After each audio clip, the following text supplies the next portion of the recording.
Hello and welcome to another episode of Danica Raven's BiteSize Horror. I'd like to give a big thank you to Fraser Blacklock, who's given permission for us to read his story, The Last Man, which I've got in this collection, Mortis, Flash of Horror. If you're sitting comfortably, we shall begin. It had been 3 weeks since the richest living human became the last living human and locked himself away, leaving everyone else to die in fire. That was when he heard a voice in the shadows. Why did you leave me behind when the bombs started falling? It was the voice he'd longed for and dreaded. Here, in this plush cell of decadent finery, he consumed both fantasy and fears. I didn't want to, he lied to himself. And to her, again, trying to absolve the burden of a life built and sustained by climbing over others. I wanted to take you with me, but I was too slow. So you left me behind. Better to live, letting me die, than to die trying to save me. He felt the stab of tears behind his eyes and the twist of guilt in his gut. As he squeezed his eyes shut, he saw the billions of screaming faces and hers among them. It wasn't like that, his voice broke. I love you. She stepped from the shadows into the light. He saw her once beautiful face ravaged by the end of the world. Both her dress and her flesh ripped apart.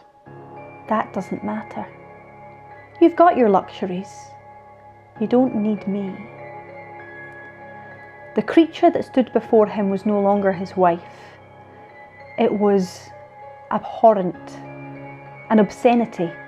Her skin was an inhumanly pale hue, almost translucent, revealing the unmoving veins inside. Thin, fragile strips of fabric and flesh dangled limply from her cadaverous body, which was gnarled, twisted out of shape at unnatural angles, spine bent towards him. Her body was decomposing, festering as maggots and worms writhed inside her bosom, nestling between exposed ribs.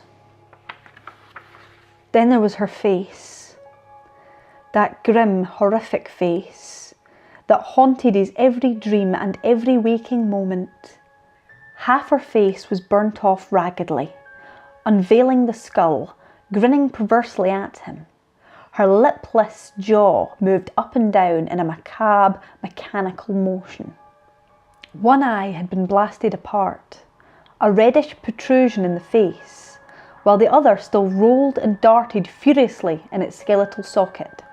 Look at what you've amassed, she spat accusingly, in a gravely hoarse voice that was recognisable as his wife, but had an undertone of something darker. Was it worth it? He cast his eyes around the silent room, recoiling at the sight of her, searching for something, anything else to look at. His every creature comfort, amenity and pointless indulgence was a reminder of his own greed. It sickened him. Here, the world's greatest works of art entrapped him. Carved faces, mounted heads and painted eyes glared at him accusingly. Among them, the twisted remains of his wife stood like some grotesque sculpture warped out of shape. He had no words for her, just shame. He knew he'd always put his wealth before her, and she always suffered for it. He'd shown little remorse when he'd slammed the door on her. As the spectre that was the remains of his beloved began to advance menacingly towards him, her hand was engulfed in flame. Fire leaping from her bony fingertips, she outstretched her hand, inching towards his face, the acrid heat of the flames licking onto his skin. He let out a cry of agony. His face began to smoke and sear. "Burn with me, my love," she howled sadistically. The last thing he saw was her manic skeleton grin and that insatiably darting, almost alive eye staring into him. The last man on earth woke up in his silks, screaming. An effectively creepy story there from a local author. If you'd like to send in one of your stories, why not comment below?